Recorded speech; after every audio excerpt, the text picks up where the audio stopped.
De lo que fue el resultado electoral del domingo pasado en nuestro país y en San Luis, precisamente donde tuvo realmente un resultado muy impresionante, ¿no? La votación a favor de Javier Milei, donde me decías recién, Javier, un dato importante. ¿Cuántos votos más de la reelección general al balotaje tuvo Milei en San Luis? En En votos, promedio, 70.000 votos. votos más, Sí, votos 70.000 más. personas más que lo votaron.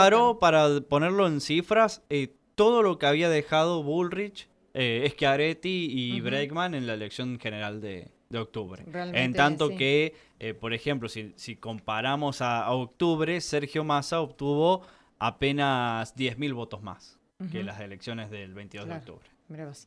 Bueno, como les decía, vamos a estar con las repercusiones de este resultado electoral y estamos en comunicación con el diputado provincial del bloque Unidos por San Luis, Carlos Pereira, también es dirigente del PRO y líder provincial del sector de Patricia Bullrich. Buen día, diputado, ¿cómo le va? Hola, muy buenos días, Verónica, Javier y a toda la audiencia. Bueno, sabemos que ustedes, el sector de ustedes estuvo trabajando en la fiscalización el domingo pasado en la elección. Eh, bueno, ¿cómo ve el resultado electoral? ¿Cómo ha tomado su sector este triunfo tan importante que tuvo Javier Milei, no solo en la provincia, sino en el país?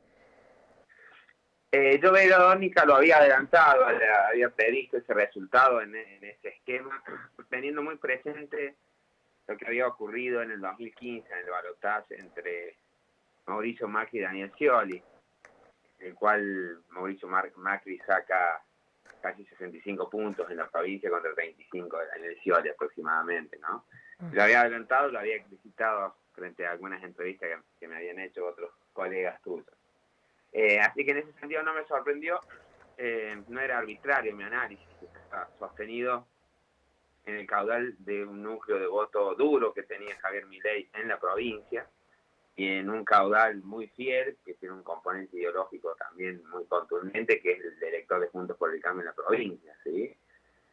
Previendo eso, previendo también que San Luis, como ocurrió en el 2015, esto lo hemos evaluado con analistas políticos y consultoras, tiene un fuerte componente de voto anti-kirchnerista, ¿sí? Ah, De hecho, mira, en el 2021 la campaña nuestra de medio término que lideró Claudio Poggi como candidato a diputado nacional fue ponerle un freno al kirchnerismo, ¿no? Y luego Patricio Bullrich nos ayudó en el país dando esa lucha por aquellos 5 senadores que se disputaban en los demás distritos para evitar la mayoría automática del kirchnerismo, no sé si lo tienen presente a eso. sí. Pero dada esos antecedentes y dados los números de las elecciones PASO y generales, nosotros preveíamos que iban a ser muy auspiciosos los, los resultados en la provincia y en el orden nacional naturalmente teníamos muchas expectativas que fueron superadas Ah. ampliamente. Sí es llamativo la composición del voto, ¿no? Es decir, dónde comienza a crecer Milei en la provincia. Y ahí, bueno, hay algo para analizar muy importante de cara al futuro y que tiene que ver, a mi juicio, con una suerte de perdón, una falta de pérdida de lo identitario del peronismo en la provincia, ¿no? Es decir, Ajá. que hoy el trabajador o el emprendedor de las zonas rurales, de los parajes, el desocupado, el trabajador precarizado, etcétera, ya no se sienten, o el empleado público con malos salarios, no se siente ya interpelado por el peronismo ni por el kirchnerismo en la provincia. Es decir, ya a Alberto Rodríguez Sá ni nadie le toca el nervio a esos ciudadanos, a esos electores. Digo esto para advertir el gran apoyo que ha tenido Javier Milei en los departamentos Mm. de de la provincia, incluso los con menos densidad demográfica y los más humildes, ¿no? En términos Sí. de productivos. Sí, sí, en el interior. Eso es una sorpresa para nosotros. Ajá. Eso le sorprendió.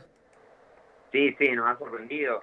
Mira, y ¿sabés qué nos sorprendió? Yo he analizado todas las mesas de las localidades y la verdad es que hay parajes, cuando se hablaba del fraude, salvo alguna cuestión en el departamento Pringles ahí que hay que atender y algo en Dupuy, donde hay caciques locales como muy fuertes del PJ y por ahí tienen injerencia en el esquema de fiscalización o o suelen realizar prácticas que, ¿no?, de sugestión a los presidentes que están al límite de los delitos electorales, ¿no?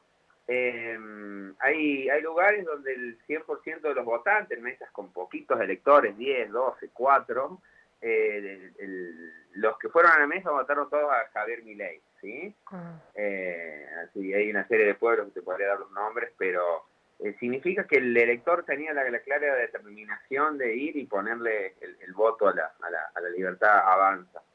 Y bueno, y se vio también esta suerte de, ¿cómo decirte?, las limitaciones que tiene la vieja política o la política clientelar cuando la vocación del elector es muy contundente, ¿no?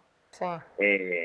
Así que, bueno, en ese sentido me parece que son, para mi juicio, los detalles de color de la elección y de la performance de Milei aquí en la provincia. La campaña esta que se hizo mediática y, bueno, desde todos los sectores, digamos, del oficialismo, generando, bueno, la posibilidad de miedo, digamos, esa campaña del miedo tan impresionante que hubo, ¿le fue contraproducente? Digo, por el resultado electoral, ¿no? Mira, mire, Verónica, en el 2015 un consultor me dijo, y un periodista amigo, Luis Rosales, sí, también había presencia de consultores brasileños ahí en la campaña de Daniel Scioli. Si la elección hubiese estado una semana más, el proceso electoral, es muy probable que Macri lo hubiese perdido. La eficacia que tuvo la campaña del miedo en la elección de Macri, en el balotaje 2015, fue muy exitosa. Yo me acuerdo que señalaban que se venía, bueno, una entrega del país al Fondo Monetario Internacional, la pérdida de los derechos adquiridos, de las becas Progresar, muy parecido a lo de ahora. A ver, alguna eficacia ha tenido. El tema es que uno puede tener miedo, o ese miedo como emoción puede ser eficaz cuando en el orden de lo personal, de lo subjetivo, de lo familiar, pones en crisis la posibilidad de perder algo. Acá me da la impresión que la mayoría de los argentinos y de los puntanos tienen muy poco y nada que perder. En primer lugar, los segmentos medios son los más afectados por la pulverización del valor de la moneda, ¿sí? Los segmentos más humildes son aquellos que ya directamente no tienen nada para perder, nada, pero nada. Y no hace falta hablar del conurbano. Nosotros, en la campaña de Claudio Poggi, que hemos estado más en contacto con las barriadas, vas a José Hernández y a partir de las 20 horas ya hay restricciones para salir, ¿no? Por el temor, y no quiero estigmatizar al barrio, es un testimonio de los propios vecinos, ¿sí? O se arma una suerte de cordones de grupos de familias para ir a comprar juntos al mercadito durante una hora de la noche, ¿no? ¿Por qué? Porque tenemos ya el problema del narcotráfico, del narcomenudeo, el de la inseguridad y el de los delitos de hurto, robo contra la integridad de las personas, que tienen lugar a instancias del consumo de sustancias problemáticas, ¿no? O sea, alcohol, drogas, por parte de adolescentes, que ante las situaciones de abstención lleva a robarles a las propias familias de la comunidad. Es así. Entonces, ahí ya no hay nada que perder, ¿no? No tenés seguridad. La educación de la escuela pública hoy, ¿no? Y tampoco la de la privada, porque hay establecimientos de la privada que la currícula escolar es muy pobre también. No es buena. Entonces, yo el testimonio que más tomé, Verónica, en la campaña nacional y provincial, fue esto de la clausura de futuro. No me lo decía en esos términos, lo digo yo, ¿no? Como observador de la política, pero digo, era clausura de futuro para los hijos y los nietos, ¿no? Después había pasado un estancamiento en la movilidad social, que no dejó en salir de ser ascendente hace muchísimos años. Te doy un caso, en el barrio 500 Norte, por ejemplo, donde los inscriptos eran familias numerosas y o con una persona, un familiar con discapacidad. Cuando vos recorres de nuevo y hablas con los vecinos de ese barrio, vas a advertir una situación que tiene que ver con que cuando Claudio Poggi fue gobernador, de ese grupo familiar con hijos, por ejemplo, con 4 o 5 hijos, solo migró uno solo se ha ido a vivir afuera, ¿sí? Por lo general el hombre, el varón. Y los demás se han quedado en esas viviendas sociales, pero le han añadido la situación de que son madres.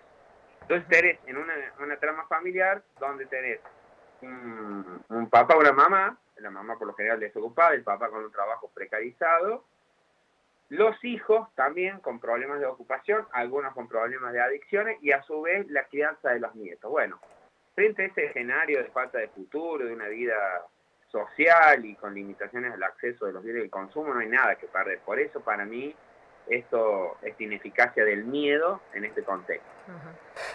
Charlie, en este análisis que estás haciendo, y me quedo con una de las primeras palabras que dijiste del voto anti-kirchnerista que se ve aquí en San Luis. Y uno analizando los resultados de las PASO a las generales y de las generales ahora al balotaje de noviembre, pero también sumándole, por ejemplo, las palabras que había dicho Claudio Poggi tras las generales de octubre, en donde Juntos por el Cambio queda en tercer lugar. Hay mucho voto que no se identifica quizás con una sola persona aquí en la provincia, ¿no? Indudablemente, porque, ¿qué decía Poggi en ese momento? Hay mucho voto de Cambia San Luis o de Juntos por el Cambio que en las generales fueron a Javier Milei. Por eso pierde tanto poder quizás el pollismo en la provincia. Y ahora en noviembre se ve claramente, ¿no? Que todo el arco opositor, quizás, o todas las personas que querían un cambio, votaron ese cambio. No importaba si era Milei o Bullrich, pero iban a votar ese cambio aquí en la provincia. Sí, es muy interesante lo que advertís y observás, porque nosotros tenemos ya una evidencia, no dejemos de mirar el 2015. Ya no hay, en 2015 estamos hablando de un Alberto gobernador, era una elección desdoblada, ¿sí? Que era gobernador electo y no pudo orientar ni disciplinar el voto de los puntanos hacia Daniel Scioli. Tanto es así que Macri saca casi 70 puntos en el 2015 y fuimos la segunda provincia después de Córdoba con mayor cantidad de adhesiones en ese momento del cambio o a Mauricio Macri. Bueno, la misma situación se ha producido ahora. Estamos entre las 3 primeras provincias, nos ganó Mendoza, pero que tuvo un 71% de adhesiones, pero nosotros estamos casi en el orden del 69%, 68%, vamos a ver el escrutinio definitivo el miércoles. Pero fíjate vos que al puntano, cuando hay elección desdoblada, vota con mucha libertad. En el marco de esa libertad, la composición del voto del elector puntano es de matriz anti-kirchnerista, no digo anti-peronista, anti-kirchnerista. ¿Por qué? Esto hay que irnos un poquito más a la historia de contemporánea de San Luis. Los autores del anti-kirchnerismo en la provincia fueron Alberto Rodríguez Sá y en algún sentido Adolfo Rodríguez Sá. Piensen ustedes que cuando gobernaba Néstor Kirchner y luego Cristina Kirchner, Alberto Rodríguez Sá fue candidato a presidente en 2 oportunidades y llegó a tratarle en un programa de Mirta Legrand a la actual vicepresidenta de la Nación como tiringa, ¿sí?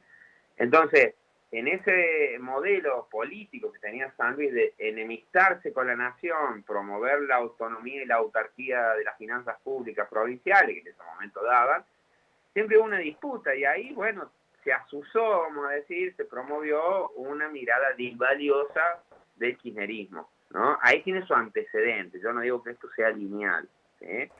Pero bueno, ha influido, naturalmente, ha influido mucho y tenemos un público, un elector anti-kirchnerista y con mucha vocación de elegir opciones que no tengan que ver con nada que remita a la cámpora, a Cristina y a los hombres que giran en torno a esa dirigencia nacional.